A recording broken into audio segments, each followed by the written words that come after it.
నుండి హారతి ఇచ్చి ఈసారి భారతీయ జనతా పార్టీ మేయర్ కావాలి అని చెప్పి వాళ్ళు బలంగా కోరుకుంటారు. అందుకే దూరం నుంచి కూడా వచ్చి ఇక్కడికి వచ్చారు. మాట్లాడదాం.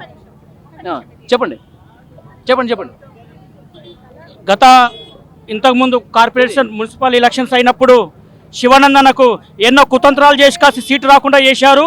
అవన్నీ గమనించి గత 6 సంవత్సరాల నుంచి పదవి లేకుండా కూడా మా యొక్క 39 డివిజన్ని బాగు చేసి ఎంతో కష్టపడి శివానందన్న గడప గడపకి ఏ ఆపద వచ్చినా ఆదుకున్నాడు నేనున్నట్టు అదంతా 39 డివిజన్ అనుభవించి దాని గురించి సంజయ్ అన్నకు చెప్పి సర్వే రిపోర్ట్ ద్వారా ఈసారి సంజయ్ అన్న బీఫామ్ ఇవ్వడం జరిగింది. ఈ బీఫామ్ ఇచ్చినందుకు సంజయ్ అన్నకు 39 డివిజన్ ప్రజల తరపున మేమందరం ధన్యవాదం తెలుపుకుంటున్నాం.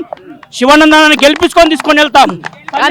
కానీ కాంగ్రెస్ పార్టీ వాళ్ళు చెప్తున్నారు, మేము అధికారంలో ప్రస్తుతం రాష్ట్రంలో ఉన్నాం, కరీంనగర్ సిటీ అభివృద్ధి కావాలన్నా కరీంనగర్ రోడ్లు కావచ్చు అన్నీ కూడా రాష్ట్ర ప్రభుత్వం నుంచి నిధులు తీసుకొచ్చి ఇక్కడ రాష్ట్రంలో ఏ పార్టీ అధికారంలో ఉంటే వాళ్ళకి ఇంకా ఈజీ అవుతుంది అని చెప్తా ఉన్నారు. దాని గురించి ఏమంటారు? సీఎం గారే చెప్పారు లంక బిందెలు అనుకుని వస్తే ఉత్త బిందెలు ఉన్నాయని. ఢిల్లీకి పోతే చెప్పులు ఎత్తుకపోతారని అంటున్నారు. ఇంకేడేమి ఇస్తారు? అది మీరే ఆలోచన చేయాలి. మీ పత్రిక వాళ్ళకే చెప్పారు నాకు వచ్చే 1800 కోట్లలో జీతాలు ఎంత ఇవ్వాలి, ఏమి ఇవ్వాలని. దాంతో మా కరీంనగర్కి అభివృద్ధి ఏం చేస్తారు?